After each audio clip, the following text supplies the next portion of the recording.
pessoal, na aula de hoje vamos aprender um pouco sobre adjetivação. Primeiramente, eu preciso recordar o que é adjetivo. Vou trazer um exemplo aqui para vocês de adjetivo. Este copo, por exemplo, copo é o nome de um substantivo. Copo é um substantivo. Substantivo é a palavra que nomeia os seres. Nesse caso, eu vou agora fazer uso de um adjetivo. Vou chamar este copo de azul.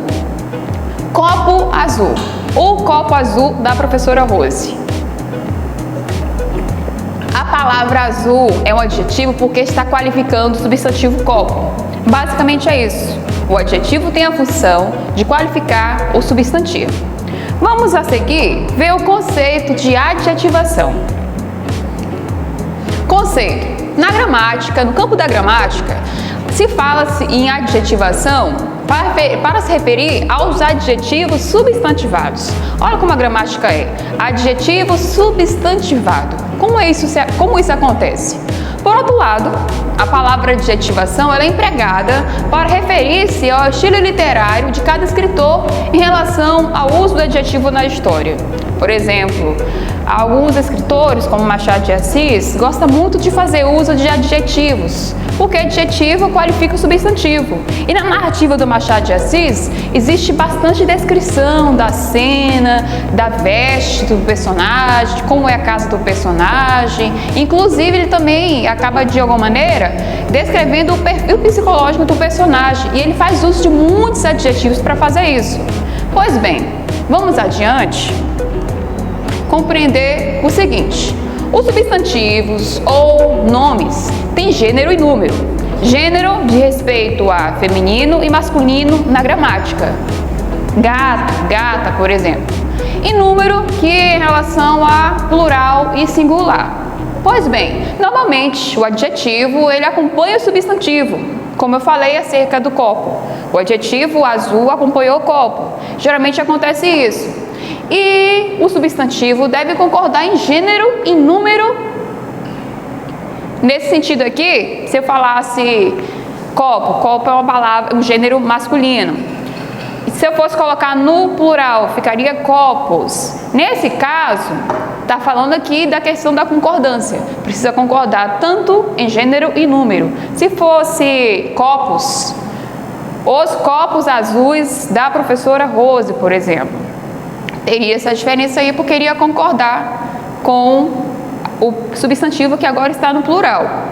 Pois bem, vamos adiante aqui. O processo de adjetivação, ele ocorre quando o adjetivo toma o lugar de um substantivo. Imagine aí como é que isso pode acontecer.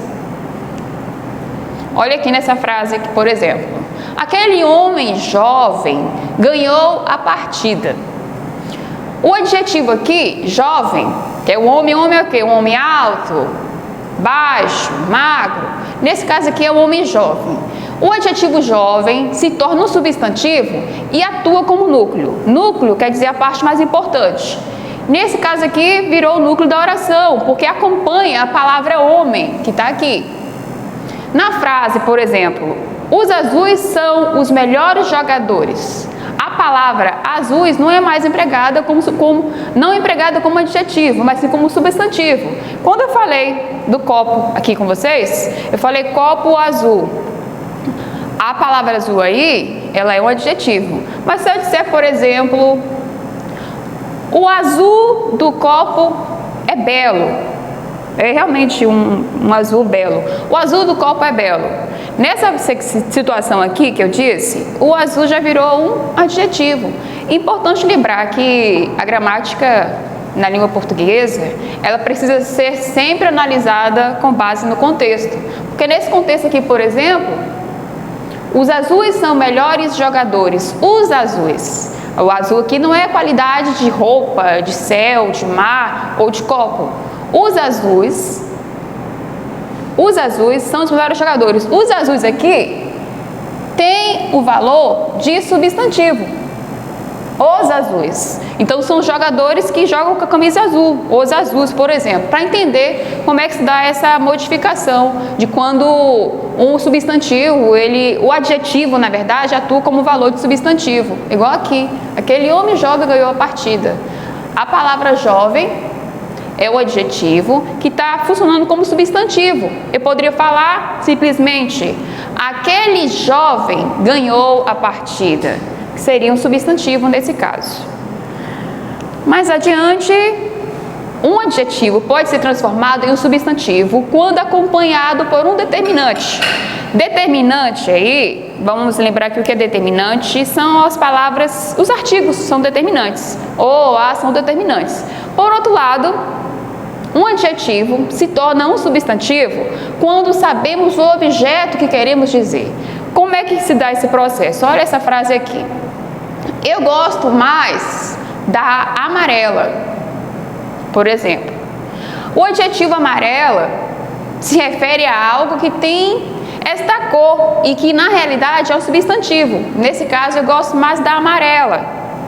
E se eu tivesse aqui, por exemplo, duas bicicletas, uma bicicleta amarela e uma bicicleta verde, e eu dissesse: eu gosto mais da amarela. Nesse caso aí, amarela não é qualidade, amarela é um substantivo, porque eu estou fazendo referência ao objeto que está na minha frente, no caso de bicicleta. Inclusive, amarelo é a minha cor predileta. Então, bicicleta amarela, bicicleta verde, nesse caso da minha fala, bicicleta amarela. Amarela é qualidade de bicicleta. Bicicleta verde.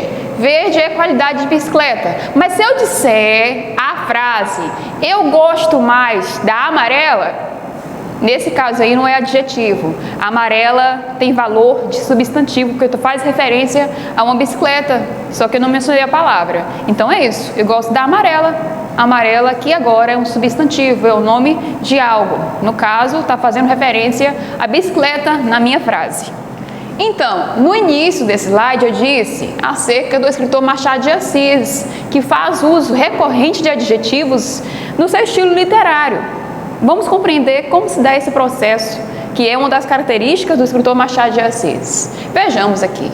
O escritor precisa recorrer ao adjetivo para qualificar a realidade de que se descreve. Nesse caso, os adjetivos qualitativos expressam qualidade e trazem um valor significativo para a narrativa. Particularmente, quanto leitor, eu gosto de ler textos literários que tem bastante adjetivo, para eu poder imaginar o personagem, a cena, etc. Existem romancistas que utilizam uma adjetivação exuberante, enquanto que outros empregam o adjetivo de forma mais precisa.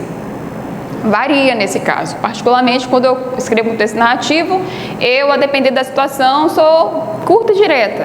Mas se eu quero, não digo encher linguiça, mas se eu quero trazer toda uma totalidade da cena em questão, por exemplo, fosse narrar aqui essa sala, a sala em que eu ministro a aula de língua portuguesa, ela tem um ar gélido, é fresca, eu permito que meus estudantes possam ouvir a minha voz neste metro quadrado.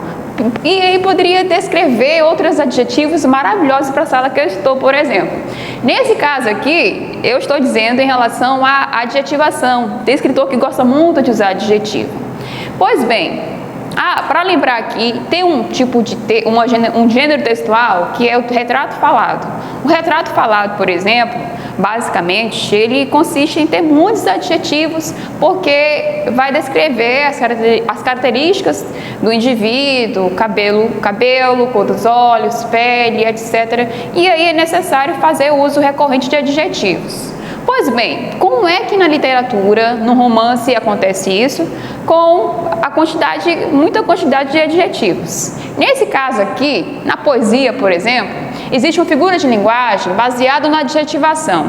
Figura de linguagem é um assunto que vocês poderão ver em outras aulas. Nesse caso aqui, eu vou me atentar só em adjetivação. A figura de linguagem é baseada na adjetivação. Esta figura é o epíteto, é uma das figuras de linguagem. O que é o epíteto? Ele consiste em usar de maneira desnecessária um adjetivo. Não tem necessidade de usar, mas a pessoa faz uso.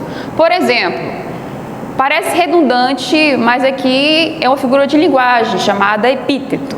Assim, a noite escura, as águas azuis, a neve branca, são alguns exemplos ilustrativos, porque a noite, obviamente, ela já é escura.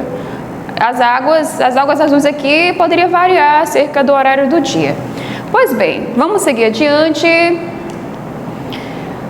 A adjetivação é considerada uma figura retórica por si só. Retórica, na filosofia, acontece quando o interlocutor faz uma pergunta que o receptor já sabe a resposta. Aí ele diz, por exemplo, como é o seu nome? Aí eu posso dizer, isso é uma pergunta retórica, você já sabe meu nome. É um exemplo básico aqui. Mas na filosofia, é claro que é muito mais desenvolvido. Pois bem, olha só. Na frase, o atleta é ágil, forte, rápido e energético. Todos os adjetivos empregados qualificam o substantivo. No caso, o substantivo é atleta. E as palavras ágil, forte, rápido e energético são adjetivos que qualificam a palavra atleta, que é um substantivo. Este recurso retórico, nesse caso aqui, é usado especialmente na linguagem poética. A poesia faz muito uso desse recurso aqui em relação aos adjetivos. Atleta ágil, forte, rápido, energético. Se eu dissesse somente ágil, daria conta, ou forte, de dizer que é um atleta que é completo, praticamente. Mas vamos lá. Como é agora na linguagem jornalística, os adjetivos na linguagem jornalística? A adjetivação deve ser moderada e precisa, porque tem que ser rápido o texto, já que o objetivo é o quê? A informação. É explicar o que acontece de forma objetiva e, para isso, o adjetivo deve ser sempre empregado com moderação. Em suma, no final das contas, o uso correto da adjetivação enriquece um texto, enquanto que o seu abuso cria uma distorção da mensagem. Acaba perdendo o sentido, né? O uso exacerbado, exagerado do adjetivo. O bom mesmo é usar com moderação.